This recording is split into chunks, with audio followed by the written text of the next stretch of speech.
Wow, c'est bon d'être dans la présence de Dieu. Merci à l'équipe, l'équipe de louanges. Quel beau travail. C'est le fun. Vous savez, je vais vous donner une anecdote d'entrée de jeu ce matin. Le chant Inonde de moi que j'ai fait en 2012 sur l'album Inonde de moi. On est sorti à un moment donné en évangélisation. On était allé à l'église, au contraire. On est allé dans une prison. On est allé à Tanguay à Montréal. On avait fait un concert là-bas pour la prison des femmes. Puis, vous savez, on amène des chants, on loue le Seigneur, c'est extraordinaire, mais on ne pense pas toujours à ce qu'on va amener. Alors, on se met à chanter le chant. Lynn était avec moi, particulièrement. Lynn était là. On était une équipe complète. Puis, à un moment donné, je me mets à faire le chant Inonde de moi. Puis, dans le bridge, il y a Allume le feu en ce lieu. Et là, je vois deux femmes en avant qui se mettent à rire. Alors, là, je me demandais pourquoi elles rient. Puis là, il y en avait qui priaient, il y en avait qui étaient bien dans la présence de Dieu, mais il y en avait deux, trois qui riaient. Puis là, après coup, je me suis dit, ben oui, mais pourquoi? Je le sais pourquoi. Là, je me suis mis à chanter « Allume le feu en ce lieu ». Elle, ce qu'elle voulait, là, c'était ça. Il fallait que le feu prenne ici, là, pour qu'on puisse s'en aller et sacrer notre camp. Il faut qu'il se passe de quoi? Vous savez, des fois, ça touche des gens, mais des fois, ça peut avoir loufoque. Qu'est-ce qu'on peut chanter? Et ça m'a toujours fait rire, cette anecdote-là, parce qu'on est dans une prison, puis on veut allumer un feu. Alors, ce n'est pas la place. Ce n'est pas la place pour allumer ce genre de feu-là. Vous me suivez toujours? Hein? Dans une église, par exemple, quand on dit « Seigneur, allume le feu », on sait ce que ça veut dire. On va avoir la présence de Dieu. Vous êtes d'accord avec moi? Ce matin, lorsque j'ai parlé à Pasteur François hier, il dit « T'es sûr, Émilien, là? » Il dit « Il est malade. Lynn et lui sont malades. » J'ai dit « François, je vais emmener un message. J'en ai beaucoup, beaucoup de messages. Puis j'avais à cœur quelque chose ce matin. Vous savez, on commence l'année. On est en 2025. Puis on prend toujours des résolutions. Vous êtes d'accord avec moi? Pour la plupart d'entre nous. Mais souvent, ces résolutions-là ne tiennent pas. Ça ne tient pas. Ça ne tient pas coup. Alors, ce matin, je veux parler de notre personnalité en tant que chrétien et notre caractère, qui on est. Et le thème de mon message, c'est cibler comme lumière. En fait, Dieu nous demande d'être des lumières. Vous êtes d'accord avec moi? Dieu nous demande d'être des lumières, puis passer à quelque chose de nouveau. Passer à quelque chose de nouveau, ça peut être progressif, mais ça peut être instantané. Les apôtres, c'était progressif. Ils ont été 3,5 avec la présence de Jésus, et ça a été progressif. Jésus leur a enseigné à chaque mois, à chaque année. Il était témoin de miracles extraordinaires. Alors, leur changement a été progressif. Alors que l'apôtre Paul, sur le chemin de Damas, ça a été instantané. Vous êtes d'accord avec moi? Il y a des gens que ça a été instantané. Nicodème, entre autres. Nicodème, qui est allé voir Jésus de nuit, puis il dit « Hey, tu dois être de Dieu, tu fais des miracles, c'est incroyable ce que tu fais. Wow! » Et là, Jésus l'a enseigné, et on peut lire dans Jean chapitre 13, c'est un des plus beaux chapitres de l'Évangile d'ailleurs. Et Nicodème dit « Wow! Je viens de comprendre. » Et Nicodème était l'un de ces prêtres, des gens qui faisaient partie du Sanhédrin, qui ont été touchés par la parole de Jésus. Ça a été instantané, il a compris, il a saisi, mais ça a été progressif à la fois. Alors Jésus, ce qu'il veut ce matin, c'est vous toucher chacun de vous, chacun de nous. Et parfois, ça peut être soudain, et parfois, c'est progressif. Parce que chacun de nous avons un témoignage. Vous êtes toujours avec moi? Alors, pendant les 3 prochaines heures, je veux vraiment vous enseigner sur notre personnalité comme chrétien, notre caractère. Vous savez, des fois, on peut être introverti, on peut être extraverti, donc on peut être spontané, on peut être attentif, sensitif. On peut être intuitif, instinctif, penseur, on peut être des argumenteurs. Moi des fois, il y a des gens, ils argumentent. As-tu fini d'argumenter? Argumente. Et il y a toujours quelque chose, ça ne finit plus. Puis là, on s'obstine. Hein? Il y en a des gens comme ça. Tandis qu'il y en a qui sont dans leur coin, puis ils disent, Seigneur, tu es touché, eux autres, parce qu'ils n'arrêtent pas de s'obstiner. Donc, ils sont plus intuitifs, ils sont plus introspectifs. Donc, il y a des penseurs, il y a des sentimentales. Moi, je suis quelqu'un de sentimental. Je suis un musicien, je suis très sentimental dans ma vie. Je suis intuitif, mais je suis aussi très sentimental. Est-ce qu'il y a des sentimentales ici, à l'Église? Oui, il y a des sentimentales, c'est sûr. Puis il y a des gens qui sont spontanés, hein? Mais là, hein? Puis là, je vais faire le message, puis souvent, j'ai vu des gens qui étaient assis, Puis au lieu de prendre le message, Seigneur, touche-moi, puis là, il regardait les gens, ah, ça c'est pour lui, ça, tiens, ce message, ça c'est pour elle. Mais finalement, c'est jamais pour nous. Ça arrive, hein? Des fois, on dit, Seigneur, touche les autres, mais on n'accepte pas de se faire toucher, nous autres. Alors, pour être des lumières, il faut accepter d'être transformé. C'est ce qu'on va voir aujourd'hui.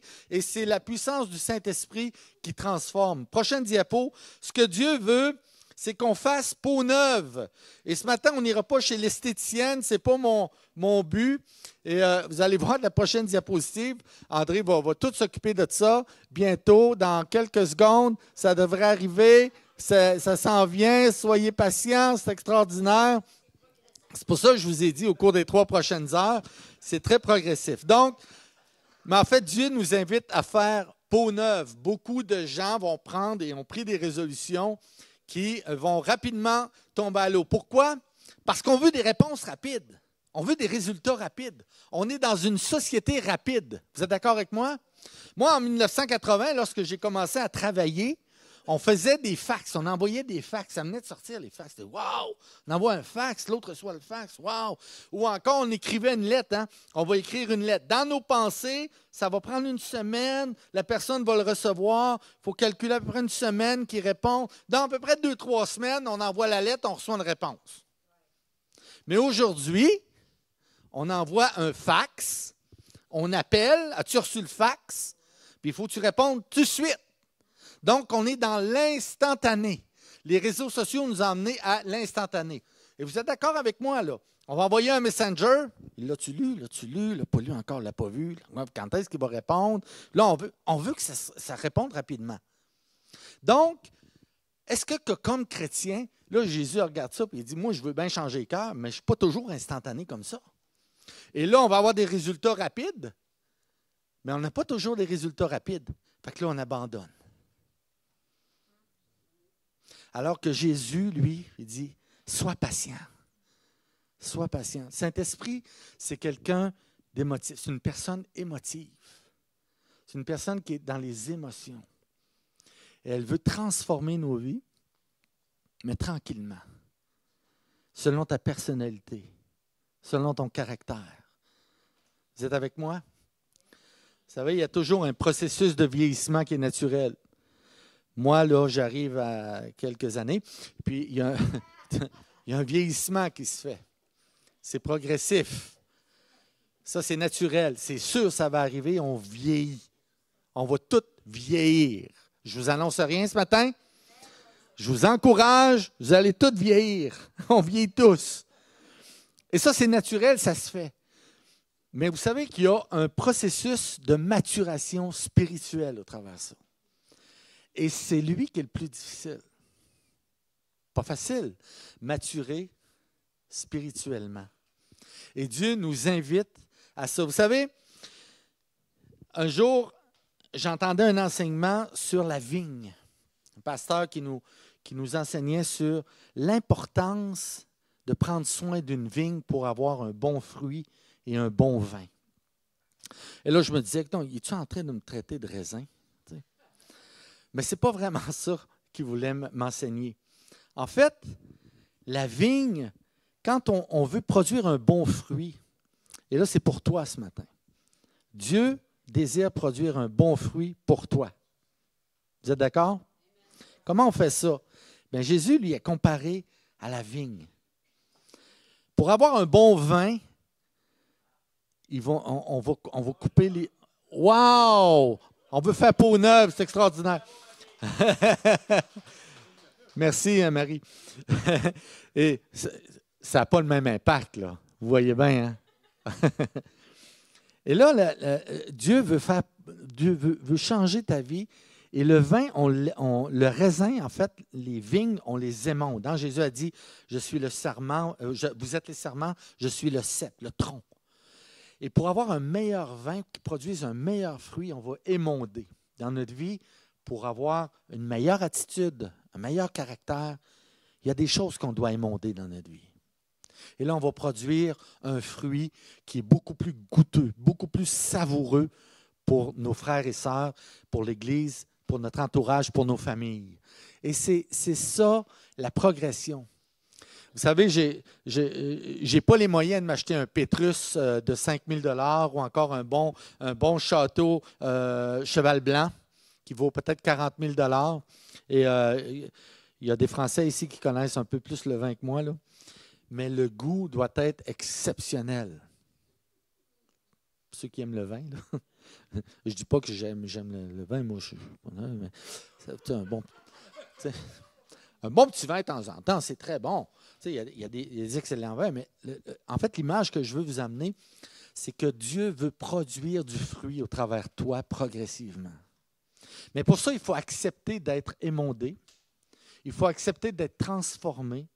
Et pour ça, il faut accepter aussi que Dieu, ce qu'il veut, c'est arroser. Arroser ton cœur, arroser ta vie. Prochaine diapo. Éphésiens. Éphésiens 4. Paul a écrit à l'Église d'Éphèse. « Mais vous, ce n'est pas ainsi que vous avez appris Christ, si du moins vous l'avez entendu.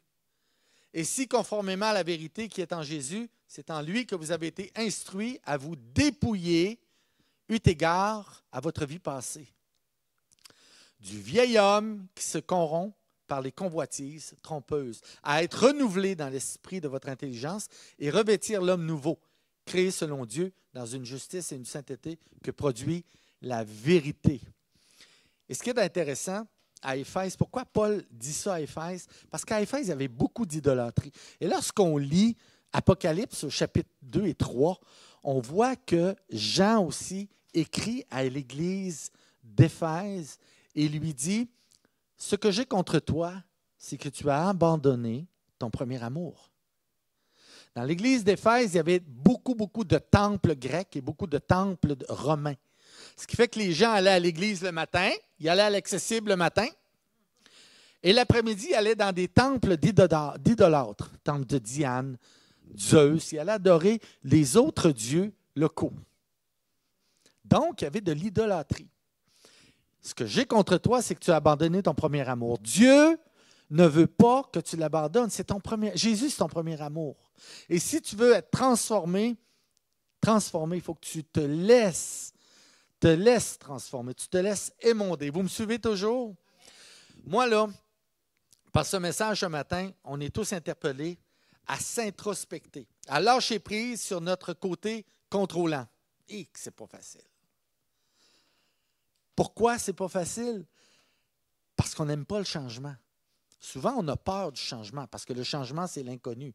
Moi, je travaillais en santé pendant des années et lorsqu'on arrivait avec de nouveaux objectifs aux équipes, mais là, il y en a qui disaient, « Ben là, ça ne marchera pas, puis là, ça va de bon sens, puis comment ça, on change encore, puis là, nan. » Vous savez comment c'est, ceux qui travaillent dans des entreprises, il y en a qui ont travaillé dans le milieu de la santé, ils savent de quoi je parle. Mais les gens ont horreur du changement parce que ça fait peur. Parce qu'on ne sait pas, l'inconnu fait peur. Alors, Dieu veut transformer ta vie, mais toi, tu veux garder un certain contrôle parce que tu ne sais pas comment ça va finir, cette affaire-là.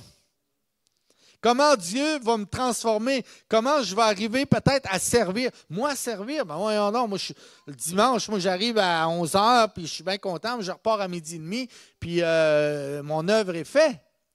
Comprenez-vous? Alors que Dieu t'appelle peut-être à œuvrer dans un domaine, peut-être avec les enfants, tu es peut-être un musicien qu'on ne connaît pas, tu es super bon, mais tu n'as pas encore touché à la louange. Peut-être que tu fais peut-être pas aussi bon que Corinne, les choréodates, là, mais tu fais des choses extraordinaires pour l'accès bouffe. Peut-être que tu es bon que les enfants. Vous me suivez peut-être à la projection. Dieu t'appelle à servir, mais pour ça, il faut accepter d'être changé. Il faut accepter l'œuvre du Saint-Esprit en nous. Je pensais entendre un amen parce que là, c'est le cœur du message ici. Ouais! Alors, Jésus t'offre cette opportunité de changement ce matin et c'est gratuit. Tu n'as même pas d'effort à faire, hein? Parce que c'est gratuit. Vous êtes d'accord avec moi? Prochaine diapo. Comment on fait peau neuve? Il y a 3 éléments sur lesquels on peut faire peau neuve. D'abord, il faut se dépouiller de notre vieil homme. C'est ce que la parole dit. Deuxièmement, il faut accepter d'être renouvelé par le Saint-Esprit. Et ensuite, il faut revêtir l'homme nouveau. Donc, passer de l'ancien au nouveau. Ce n'est pas évident. Les apôtres et nous avons un type de personnalité avec lequel Dieu doit travailler. Là, Dieu, il regarde ça un matin, là, on est à peu près une cinquantaine ici, 40, 50. Là, Dieu regarde ça et il disait, oh, il y en a de la personnalité là-dedans, et puis il y en a du caractère. Mais écoutez bien ceci. Dieu veut travailler avec ta personnalité, mais il veut changer ton caractère. Alors, il y a une nuance. Moi, là, j'ai un extraordinaire caractère.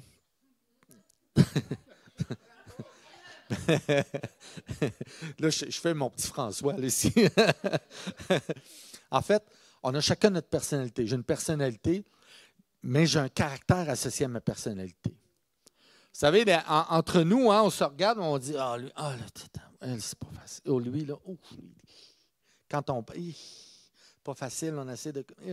Ça nous heurte, hein? Des fois, c'est pas facile. Donc, Dieu, il faut comprendre que Dieu travaille son cœur, mais Dieu travaille le nôtre aussi. Seigneur, donne-moi la force d'accepter les choses. Et donne-moi la force d'être une lumière pour lui, pour elle. D'être une lumière pour les gens qui ont besoin. On sort des fêtes, là, on se retrouve en famille, puis des fois, dans nos familles, il y en a qui ont des caractères assez particuliers, avec des personnalités particulières. Vous savez, aujourd'hui, on parle beaucoup de problèmes de personnalité, un trouble de personnalité. En fait, le trouble de personnalité, et là, c'est ma bonne définition à moi, là, c'est que c'est le caractère qui est le problème. Parce que la personnalité, habituellement, on a des bonnes personnalités. Ce qui vient avec, c'est le comportement. Le comportement, c'est le caractère. Dieu veut changer ton comportement. Ouais, mais il y en a qui vont dire, je suis fait de même. Ouais, mais Dieu ne te veut pas nécessairement de même. Dieu, il te veut autrement. Dieu, il veut que tu sois doux, il faut que tu sois une lumière. Dieu veut que tu sois une lumière dans le monde. Vous me suivez toujours? C'est important. Alors, pour ça, que tu sois sentimental comme l'apôtre Jean était, que tu sois empathique comme Matthieu était, que tu sois persévérant comme Paul était, et promoteur comme Pierre. Pierre, c'est un promoteur, c'est un homme d'affaires. Hein? Alors, Jésus avait un grand défi de négocier avec toutes ces personnalités-là. Il l'a encore avec nous, de négocier avec nos propres personnalités. Mais c'est ce qui fait la beauté de notre Église. Regardez tout le monde autour de vous. On a tous nos personnalités, nos caractères. C'est ce qui fait la beauté de l'Église. Et on va regarder dans un an, on va dire, « Oh, qu'elle a changé, elle! Oh, lui, il est bien plus gentil qu'il était. » Parce qu'on obéit à l'œuvre de Dieu et du Saint-Esprit en nous. C'est important. Alors, Dieu veut, prochaine diapo, Dieu veut qu'on se dépouille de notre vieil homme. Mais comment on fait ça? Mais il faut démolir nos traditions. Oui, mais comment on fait ça? C'est pas facile. Moi, j'arrive d'un monde, j'ai grandi dans un monde, une religiosité où on faisait... Je vais vous raconter une histoire. Avant que je devienne chrétien, que je m'engage à l'Église chrétienne, moi, j'étais dans une autre église très omniprésente au Québec, que vous connaissez tous. Mais moi, j'étais quelqu'un de très pieux. J'avais mon côté chez nous, là, mon lieu secret. Mais dans mon lieu secret, là, écoutez bien, là, je vais vous faire rire probablement, j'avais mon chapelet, j'avais mon scapulaire. Vous savez, c'est quoi un scapulaire? Scapulaire, c'est une espèce de petit carré dans lequel il y avait une relique d'un vêtement d'un saint. Je l'avais. J'avais un cierge, communément appelé lampion, qui était là. Puis heureusement, j'avais ma Bible. Heureusement. Mais vous savez, j'avais mon crucifix. Ça, c'est important, le crucifix, dans lequel Jésus est mort, vraiment mort, là. OK? Alors que Jésus est vivant. Vous êtes d'accord avec moi? Alors, vite, j'ai enlevé Jésus sur le crucifix, j'ai mis la croix est rédemptrice. Mais c'était comme ça.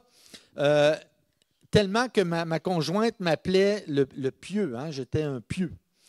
Quelqu'un il fallait vivre ma religiosité avec mes ornements. C'est comme ça que je la vivais. Alors que lorsque j'ai connu l'Église chrétienne, et là, on m'enseignait sur la grâce et que Jésus est vivant, que je n'avais pas besoin de représentation comme ça, mais ça a heurté ma façon de voir les choses. Il fallait que je change ça. Vous me suivez? Ça m'a heurté. Parce que moi, là, ça fait 40 ans ou 35, 40 ans, je suis comme ça, là. Il ne viendra pas changer ma vie de même, là. Puis là, jusqu'au jour où j'ai dit, Saint-Esprit, j'accepte. Je baisse les bras et je te laisse travailler dans ma vie. Oh là, ça a changé des choses. J'ai compris des choses. Et là, l'œuvre de Dieu prend un tout autre orientation, un tout autre tournant. Aujourd'hui, hein, on observe l'humanisme séculier, la laïcité. Aujourd'hui, on observe une philosophie basée sur le moi, le surmoi, moi, je me moi. Okay? Aujourd'hui, c'est ça.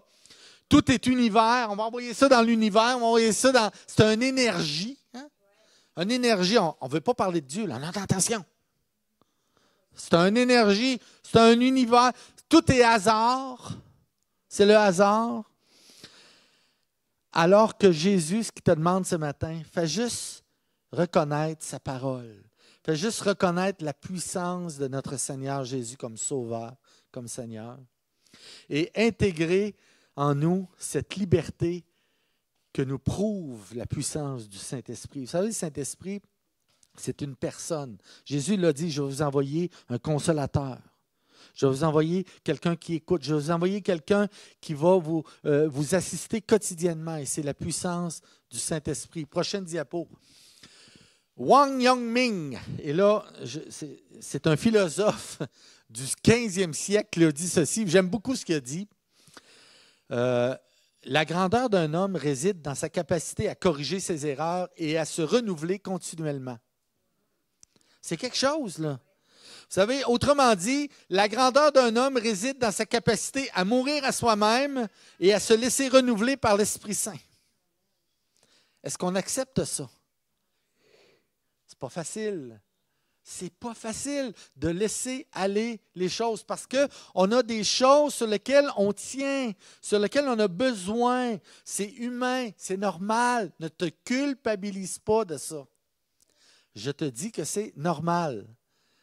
Mais à un moment donné, là, on lâche prise.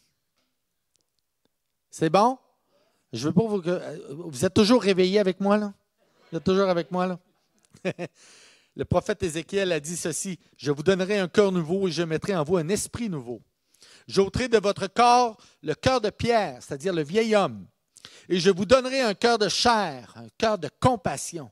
Je mettrai mon esprit en vous. » Alors, il faut mourir à soi-même, faire mourir son caractère, pas sa personnalité, son caractère. Combien ont des caractères forts ici? Bon. Il y en a qui ont des caractères forts. Et là, je n'ai pas dit combien ont des mauvais caractères. Je n'ai pas dit combien sont caractériels ici. Là. Combien ont des caractères forts. Il y en a qui ont des caractères forts. C'est extraordinaire. Là. Ils savent comment gérer ça. Ils savent comment intervenir avec les gens, comment intervenir en douceur, avec amour. Mais c'est des bons caractères forts. Moi, j'aime ça. J'aime ça des gens qui sont capables de se tenir debout, avec un bon caractère, une forte personnalité, mais dans la douceur.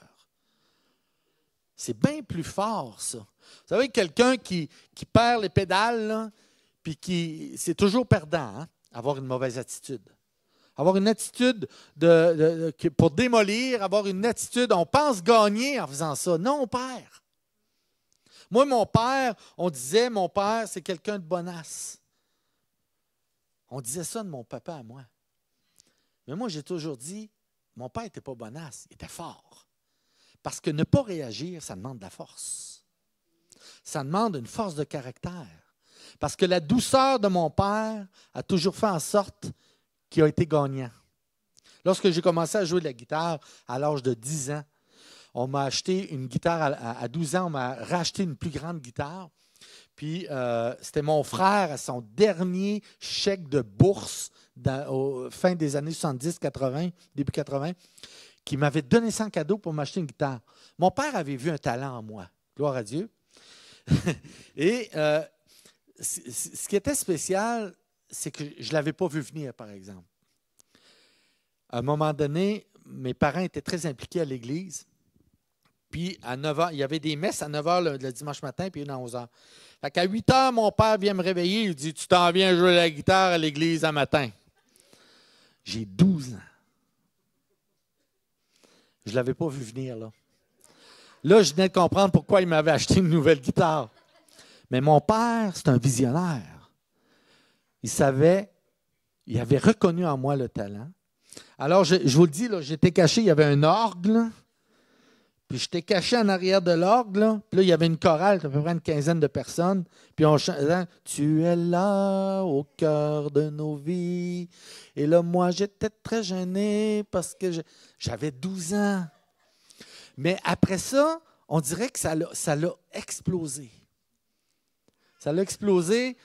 J'ai continué, j'ai persévéré et Dieu m'a amené à ce que je suis aujourd'hui.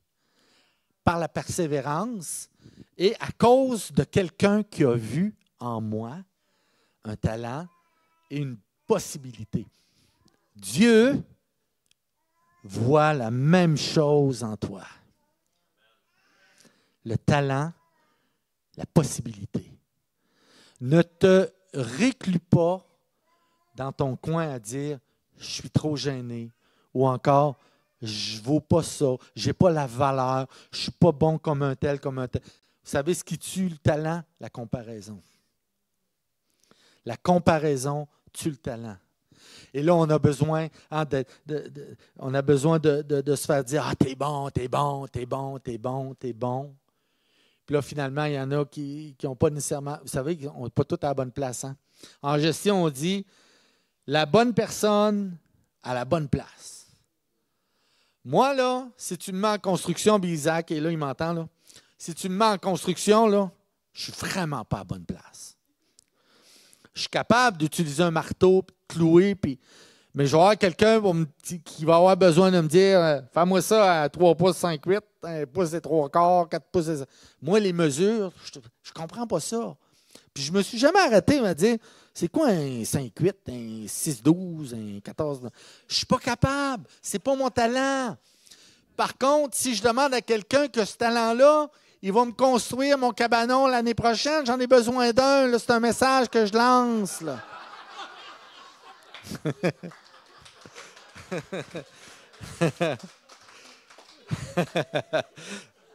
Prochaine diapo.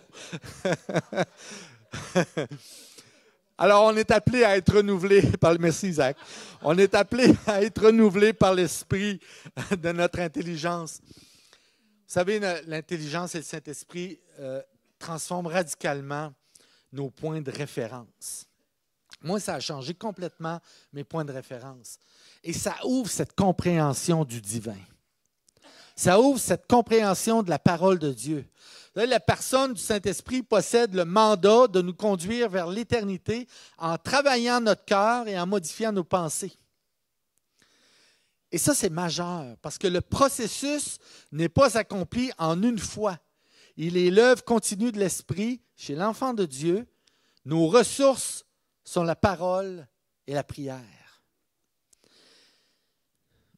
La parole de Dieu est là pour nous enseigner. Il y a même un chant que je chantais quand j'étais plus jeune, c'est « Jésus, je t'aime. Par la parole, par la prière, je te parle. Et par ta parole, tu me réponds. » Alors qu'on prie, on demande à Dieu, on demande. Ma mère disait qu'on est des esprits de quêteux dans la prière. Elle disait ça, elle est décédée à 95 ans, 94 ans.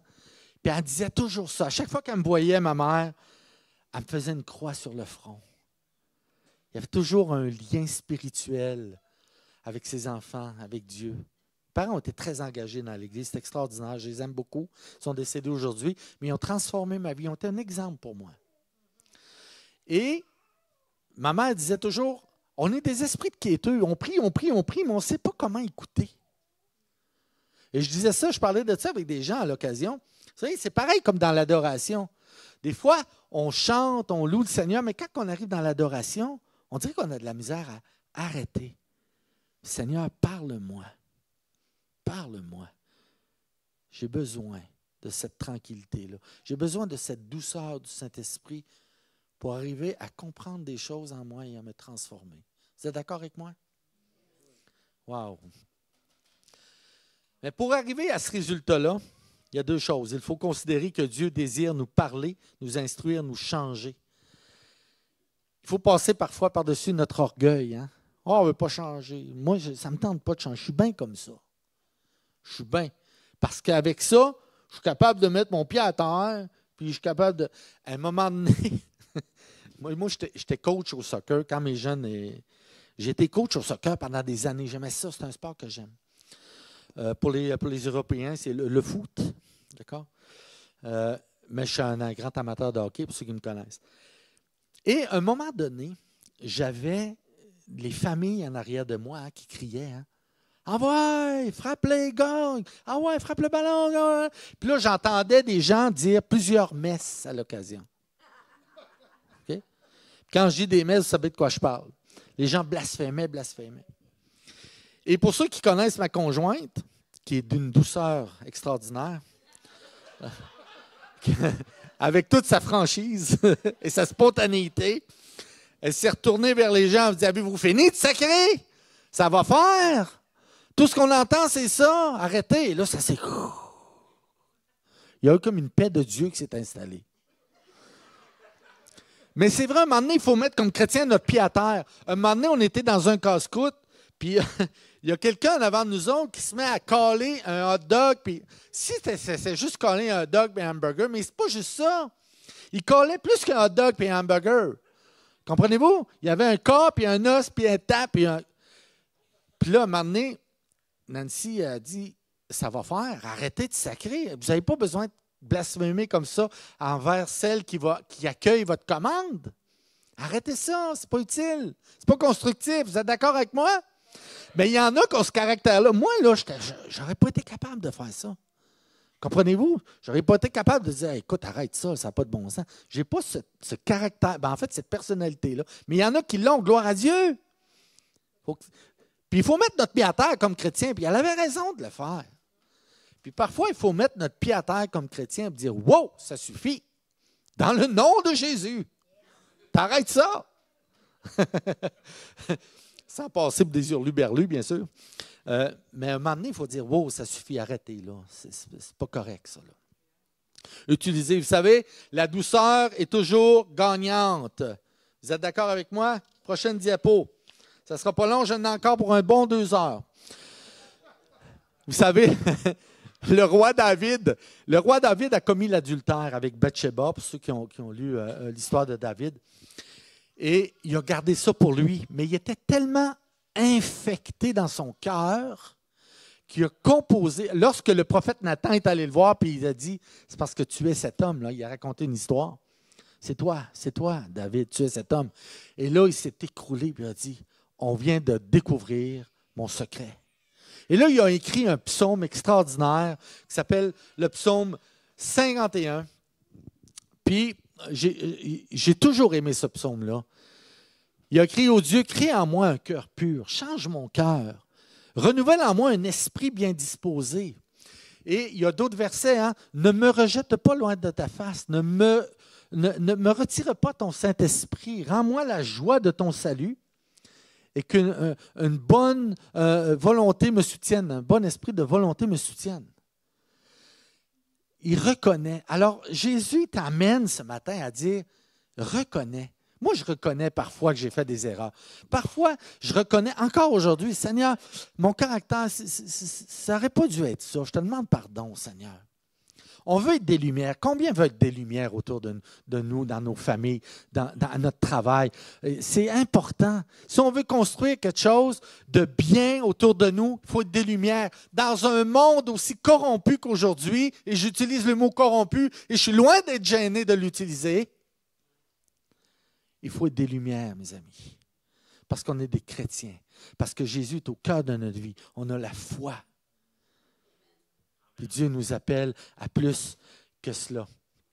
Et vos outils, vous savez, c'est la parole de Dieu, c'est la prière, c'est reconnaître la puissance transformatrice du Saint-Esprit, c'est reconnaître ce que nous avons à modifier, à changer, à abandonner, à céder et se laisser imprégner par Jésus-Christ. Prochaine diapo.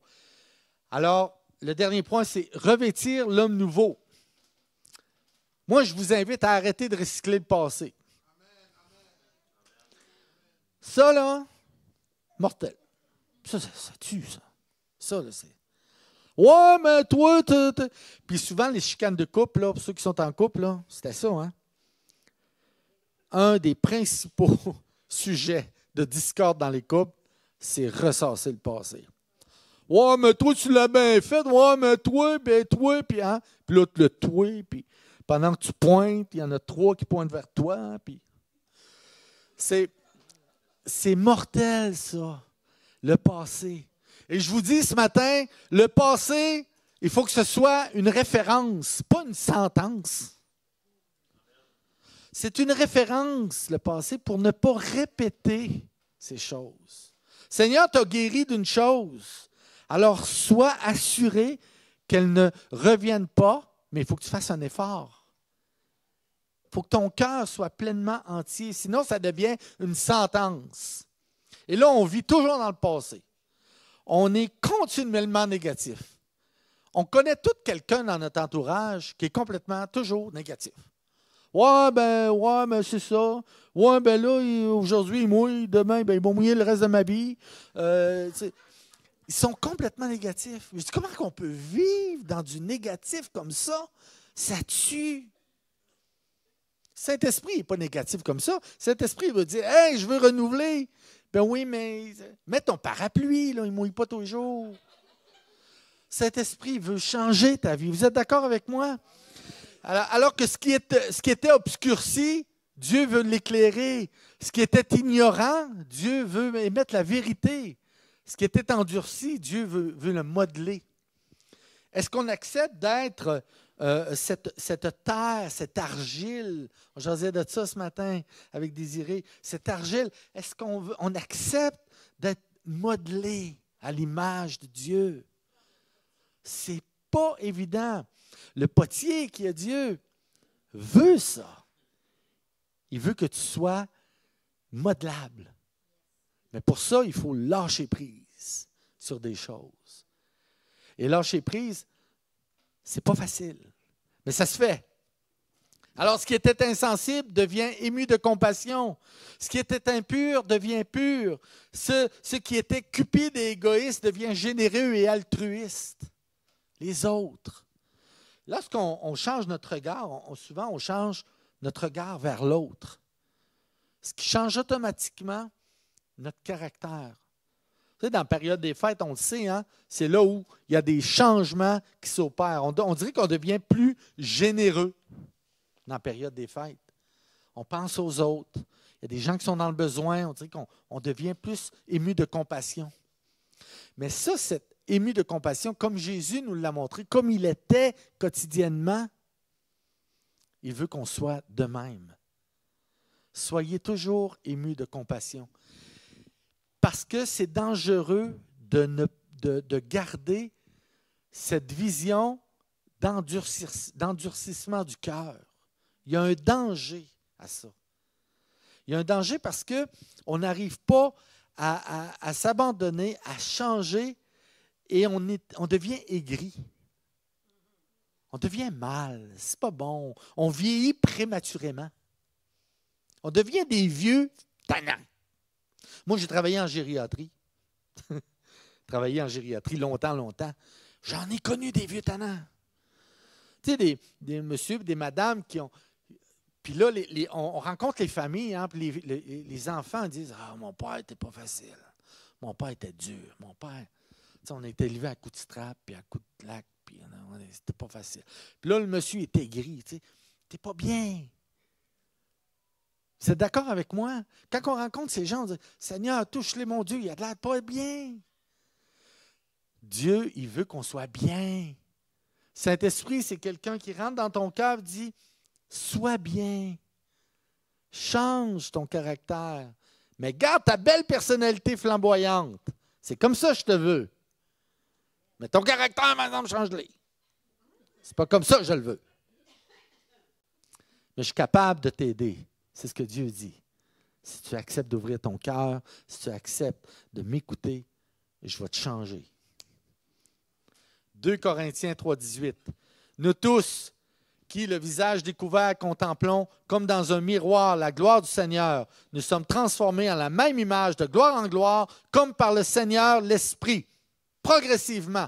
Prochaine diapo. J'aime beaucoup la citation de Winston Churchill qui dit « Pour s'améliorer, il faut changer. Pour être parfait, il faut changer souvent. » C'est quelque chose. Je l'aime, c'est vraiment ça. Alors, si nous sommes réfractaires au changement, on a un problème. Parce qu'il faut changer souvent. Aujourd'hui, Dieu t'appelle à changer des choses. Une chose. Soyons introspectifs. Et dans notre prière ce matin, dans le dernier chant qu'on va faire, dans la prière que je vais faire avec vous, demandez une chose. Seigneur, change ça de moi. Et c'est vous qui vous connaissez. Mais là, pas vous. Seigneur, change ça de ma conjointe ou de mon conjoint. Non, c'est vous. Seigneur, change ça de moi. Aide-moi à changer quelque chose dans mes vies. Êtes-vous toujours avec moi? Et je termine là-dessus ce matin. Prochaine diapo. Tu es invité à être une lumière. Alors, tu vas dire à ton voisin, tu vaux mieux qu'une ampoule 100 watts.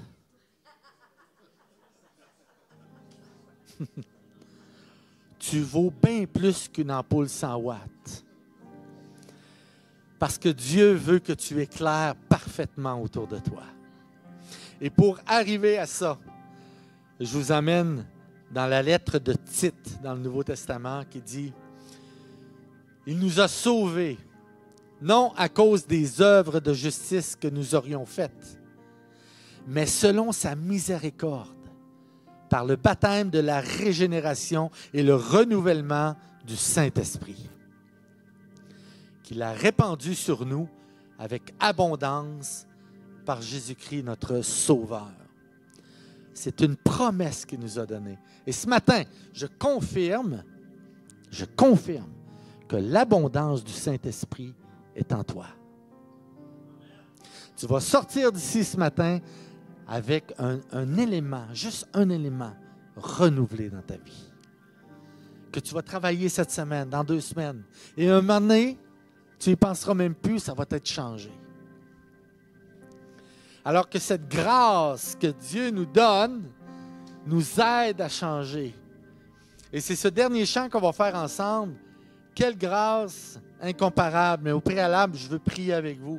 Seigneur, tu vois nos besoins. Tu vois chacun de nous, Seigneur, qui va te demander cette chose ce matin. Seigneur, qu'est-ce que ces personnes vont te demander? Toi seul sais et toi seul peux intervenir dans leur vie. Il y a des choses qui sont secrètes parfois. Mais Seigneur, on te demande que la puissance du Saint-Esprit soit sur chacune de ces demandes. Aide-nous à baisser notre garde face à toi, à te faire confiance, parce que c'est toi qui renouvelles notre cœur, nos pensées. C'est toi qui renouvelles quotidiennement qui on est. Seigneur, aide-nous à accepter la puissante transformation de l'Esprit Saint. Aide-nous à accepter ça, d'ouvrir notre cœur du Saint-Esprit. Renouvelle mon cœur. Renouvelle. Donne-moi un esprit bien disposé. Et Seigneur, aide-moi, par cette transformation, à briller comme une lumière autour de moi. Alors, Seigneur, fais de moi cette lumière que tu désires tant. Je te prie, Seigneur, que chacun de nous, chacune des personnes ici présentes puisse sortir de ce lieu et briller d'une façon, Seigneur, spirituelle extraordinaire. Et tu le feras, Seigneur, parce que tu es un Dieu de promesses. Est-ce qu'on a un Dieu de promesses, mes amis? Est-ce Est-ce qu'on peut applaudir ce roi des rois ce matin? Merci Seigneur. Gloire à toi.